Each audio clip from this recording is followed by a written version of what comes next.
Hello everyone, क्षमा करिए और welcome back to my vlog channel Neelam Hanu Pratap. तो स्वागत है आप सभी का मेरे यूट्यूब चैनल नीलम हनु प्रताप पे।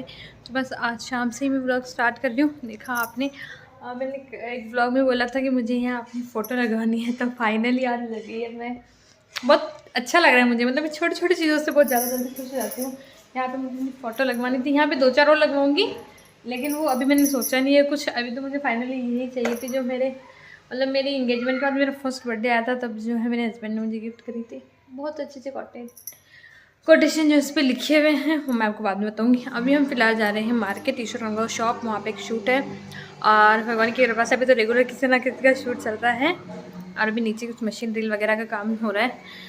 तो बस हाँ, सर्दियों में ये ठीक रहता है, आप दिन में जा सकते हो, लेकिन अभी तो गर्मी इतनी है कि आप दिन में जो है वो नहीं निकल सकते। तो हम शाम के टाइम ही जाते हैं, फिर आने में जो है वो लेट हो ही जाता है। एक बार बाहर निकलते हैं तो कुछ ना कुछ काम निकल ही आते हैं।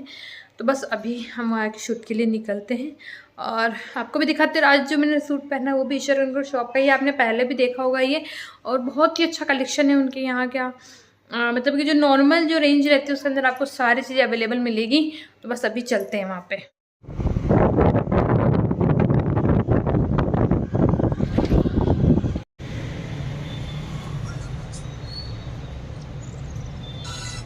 The next day. तो हेलो एवरीवन, ये है नेक्स्ट डे का, नेक्स्ट डे नहीं, आफ्टर 2 डेज़ जो है मैं ब्लॉग रिकॉर्ड कर रही हूँ उस दिन के बाद में। तो बस अभी आज अष्टमी है, तो अभी हम माता जी की जोत वगैरह की तैयारी हो रही है। तो बस जोत लेते हैं, फिर आगे काम चालू करते हैं।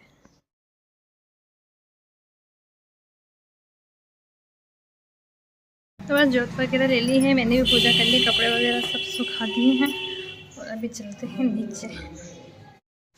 तो बस अभी नीचे आके मैं लगी रोटी बनाने। सब्जी आज हमने बनाई थी केरी की, मम्मी ने आज केरी गुंदे की सब्ज़ी बनाई थी, जो कि मतलब केरी की सब्ज़ी मुझे बनानी आती है, लेकिन जो केरी गुंदे की जो सब्ज़ी बनती है उसके अंदर मैं भी मतलब मैंने कभी बनाई नहीं। तो आज सुबह मम्मी ने केरी गुंदे की सब्ज़ी बनाई थी, उसके बाद के अंदर अब मैं बना रही हूँ रोटियाँ फटाफट, क्योंकि सारा काम मुझे फटाफट करके ऑलमोस्ट जो 12 बजे तक तो फ्री होना ही पड़ता है, तब तक मैं अपना व्लॉग टाइम पे अपलोड कर पाती हूँ। अगर मैं इससे लेट हुई तो फिर जो व्लॉग जो है वो 2 बजे जाएगा। और यहाँ पे फिर हम बात करने लगे। मैंने इनको बोला था यार छाछ बना दो, क्योंकि छाछ बहुत टेस्टी बनाते हैं, मैंने आपको व्लॉग में बताया था।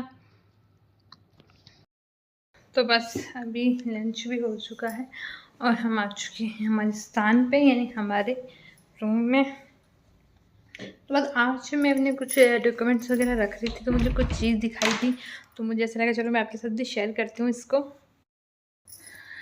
तो ये है मेरे डॉक्यूमेंट फाइल, और मेरी फ़ोटो अच्छी लग रही है पीछे। तो मैं जिसमें कुछ डॉक्यूमेंट्स जो थे, एक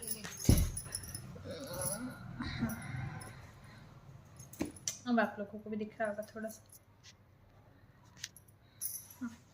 तो ये जो डॉक्यूमेंट्स रही थी वो मैं अपने आधार कार्ड वगैरह सब चीज़ें चेक करके रख रही थी। तो मुझे ना इसमें दिखाई दिए कुछ मेरे सर्टिफिकेट्स जो मुझे कॉलेज टाइम में मिले थे। स्कूल टाइम में मतलब मैं सिर्फ मतलब पढ़ाई पे ध्यान देती थी, मैंने इतने सारे एक्टिविटीज़ प्रोग्राम बहुत कम किए थे। मैंने शायद कॉलेज से स्टार्ट किए थे, क्योंकि कॉलेज में थोड़ा पढ़ाई का जो है प्रेशर जो है वो कम हो जाता है। तो कॉलेज से मैंने जो है इन सारी एक्टिविटीज़ के अंदर जो है पार्ट लेना शुरू कर दिया था। और मोस्टली जो मेरी ग्रेजुएशन और 11-12 जो है अग्रवाल गर्ल्स स्कूल और कॉलेज से हुई है। 11th क्लास से जो मैं गर्ल्स में पढ़ रही थी, उससे पहले मैं स्टीफन में थी, हमारे किशनगढ़ की जो स्टीफन है मैं उसमें थी। फिर मतलब कि देखो सब स्कूल अपने अपने लेवल पे अच्छी है, लेकिन स्टीफन में मुझे इतना मज़ा नहीं आया जितना मुझे अग्रवाल में आया। तो मेरे सारे भाई बहन वगैरह जो थे वो सारे सेंट स्टीफन में थे, और सब जो है अपनी 12th कंप्लीट करके निकले। लेकिन मैंने सिर्फ वहाँ 9th-10th पढ़ा और मुझे बिल्कुल भी मतलब कि समझ में नहीं आया वो सारी चीज़ें। तो फिर मैंने जो है अपना अग्रवाल में एडमिशन करवा लिया था, क्योंकि 10th के बाद के अंदर मुझे जो सब्जेक्ट चाहिए थे इंग्लिश, स्टीफन में उस टाइम इंग्लिश लिटरेचर नहीं था, तो मुझे अग्रवाल में जाना पड़ा। फिर वहाँ जाने के बाद मुझे इतना मज़ा आया, इतना मज़ा आया कि मैंने 11th-12th के बाद ग्रेजुएशन भी वहीं से की। तो ये मेरे सर्टिफिकेट है, ये है 2014 और 15, ये फर्स्ट ईयर का है, ये फर्स्ट ईयर का है। अब आपको तो उल्टा दिख रहा होगा, लेकिन इसमें लिखा है नीलम राठौर पुत्र श्री जगदीश सिंह निबंध प्रतियोगिता। यानी ऐसे कंपटीशन हुआ था, मतलब कि कॉलेज में आने का मुझे हर कंपटीशन में पार्ट करना होता था। एक मैं डांस वगैरह में कभी पार्टिसिपेट नहीं करती थी कॉलेज के अंदर, मतलब कि खाली वो डांस कॉम्पिटिशन में दिन भर प्रिपरेशन में लगे रहो, दिन भर नाचते रहो, जाते यहाँ करते रहो। तो अगर मैं करती भी थी तो सिर्फ राजस्थानी डांस करती थी, वो भी मेरा सोलो परफॉर्मेंस होता था। उसके अलावा मैंने एक बार और किया था मेरे सीनियर्स के साथ, बाकी मैं ड्रामा और इन एक्टिविटीज़ में ज़्यादा पार्टिसिपेट करती थी, जो कि कल्चरल एक्टिविटीज़ होती है। तो मुझे 2014 में जो है 14-15 वाले बैच के अंदर मुझे जो है सेकंड प्राइज़ मिला था ऐसे कंपटीशन में। और 2014-15 में जो है मुझे जो है पोएम रेसिटेशन कंपटीशन, यानी जो कविता लिखने का जो होता है कंपटीशन, उसमें जो है मुझे फर्स्ट प्राइज़ मिला था।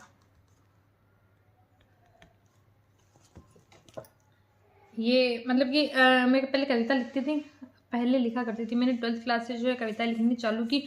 उसके बाद मैंने काफ़ी सारी कविताएं लिखाई, अपने कोटेशन, शेर व शायरी काफ़ी की मैंने। लेकिन फिर शादी हो गई, फिर बाद के अंदर मैंने एक पेज भी चालू किया था अपना अनकहे लफ्ज़ के नाम से। लेकिन शादी के बाद में अब ये सोशल मीडिया से इतना टाइम ही नहीं मिला कि मैं अपना टैलेंट भूल चुकी हूँ। अब मैं लिखने की कोशिश भी करूँ ना तो बहुत कम थॉट आते दिमाग में। लेकिन उस टाइम मुझे फर्स्ट प्राइज़ मिला था अपने कॉलेज में। कितनी सारी लड़कियों ने पार्टिसिपेट किया था, लेकिन पोएम में मुझे फर्स्ट प्राइज़ मिला था। और ये सेकंड भी उसी में है पोएम के अंदर।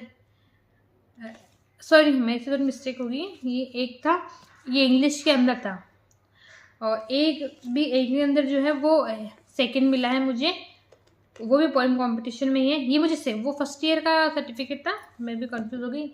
इस सेकेंड ईयर के अंदर मैं सेकंड आई थी, और फर्स्ट ईयर में मैं फर्स्ट आई थी पोएम कंपटीशन में। और सेकंड ईयर में मैं सेकंड से वापस थर्ड आ गई ऐसे कंपटीशन में। और एक है paper presentation competition, BA third year. ये थर्ड ईयर के अंदर जो है वो मैं पेपर प्रेजेंटेशन के अंदर, ये सारे प्रोग्राम जो इंग्लिश में हुआ करते थे, मतलब मेरे पास इंग्लिश लिटरेचर थी, तो हमारे लिटरेचर में काफ़ी एक्टिविटी होती थी, तो उसके अंदर मैं सेकंड थी पेपर प्रेजेंटेशन एक्टिविटी में। और हिंदी में था एक पत्र प्रस्तुतिकरण, मतलब जो इंग्लिश में था वैसे हिंदी में भी एक कॉम्पिटिशन हुआ था, उसमें भी मैं सेकेंड रैंकर थी। और मेरा सबसे फेवरेट सर्टिफिकेट है ये, सबसे ज़्यादा फेवरेट, मैं पता नहीं इसका करूँ क्या। मैं बीए थर्ड ईयर के अंदर मैं 2016-17 के बैच में थी। मुझे जो है साक्षात्कार, मतलब कि हमारे इंटरव्यू और डिबेट कंपटीशन में मुझे फर्स्ट प्राइज़ मिला था। मतलब अभी किसी काम के नहीं है, लेकिन वो कहते हैं ना उस टाइम से इतना वो यूँ होता है कि सारी चीज़ें जो है आप अपनी खुशी से घर लेके आते हैं, लेकिन अब ये जो है सारी चीज़ें फाइलों में सिमट के रह गई हैं। मुझे डांस के बजाय इन चीज़ों में ज़्यादा एक्टिविटी अच्छी लगती थी, और सीरियसली मैं डिबेट कंपटीशन में फर्स्ट आई थी अपने कॉलेज में। अब कहाँ कॉलेज, कहाँ ये सारे सर्टिफिकेट बंद पड़े हैं। और इंटरव्यू की मेरी बहुत लंबी कहानी इंटरव्यू के अंदर फर्स्ट आने की, वो मैं आपको अगले व्लॉग में ज़रूर सुनाऊंगी। ठीक है। तो और ये मेरे 12th के अंदर मुझे जो है गार्गी पुरस्कार मिला था। 12th के अंदर ज़्यादा परसेंटेज तो नहीं थे मेरे, 77.40 लिखा हुआ है इसमें, तो उतना ही है, लेकिन मुझे गार्गी पुरस्कार मिला था। लेकिन मैं अदर एक्टिविटीज़ में जो है पढ़ाई के साथ साथ इन एक्टिविटीज़ में मैं काफ़ी अच्छी थी, और मुझे अच्छा भी लगता था, मतलब और स्पोर्ट्स के अंदर मैं बिल्कुल ज़ीरो थी मैं, क्योंकि फिर मैं हर कॉम्पिटिशन में पार्टिसिपेट करती थी, मुझे बहुत अच्छा लगता था चीज़ों में पार्टिसिपेट करना। लेकिन अब ये सारी चीज़ें फाइल्स में बंद है, कोई कदर नहीं है अभी हमारे टैलेंट की। अब अगर हम डिबेट करते हैं तो लोग बोलते हैं इसकी जबान कैंची की तरह चलती है। कॉलेज में डिबेट करते थे तो प्राइज़ लेके आते थे, घर पे कोशिश करते हैं तो लोग कहते हैं कि इसकी जबान कैंची की तरह है। तो एक बार मैं आपको बैक से भी बता देती हूँ ताकि आपको ऐसा नहीं लगे कि मैं झूठ बोल रही थी, वीडियो में उल्टा दिखाई दे रहा था। तो 2016 के अंदर मैं प्रस्तुतिकरण में सेकंड थी। बीए थर्ड ईयर के अंदर पेपर प्रेजेंटेशन कंपटीशन इंग्लिश में था 16-17 बैच, और बीए सेकंड के अंदर स्वरचित काव्य पाठ में, और फर्स्ट ईयर में भी पोएम कंपटीशन में, और ये भी फर्स्ट ईयर में निबंध ऐसे कंपटीशन। ये मेरा गार्गी पुरस्कार, ये देख लीजिए, नीलम कंवर जगदीश सिंह राठौड़। और the most my favourite certificate interview और डिबेट कंपटीशन में फर्स्ट प्राइज़ 16-17 बेस था मेरा। आज कितने साल हो गए इन सबको छोड़े हुए। तो बस इस व्लॉग में यही था, मैं सोची ये सारी चीज़ें आपके साथ में शेयर करूँ ताकि आप लोगों को भी लगे आपकी नीलम भानुप्रसाद थोड़ी बहुत टैलेंटेड है व्लॉग बनाने के अलावा भी। तो आई होप आपको मेरा व्लॉग अच्छा लगा है तो लाइक, कमेंट, शेयर, सब्सक्राइब करना ना भूलें। Thank you.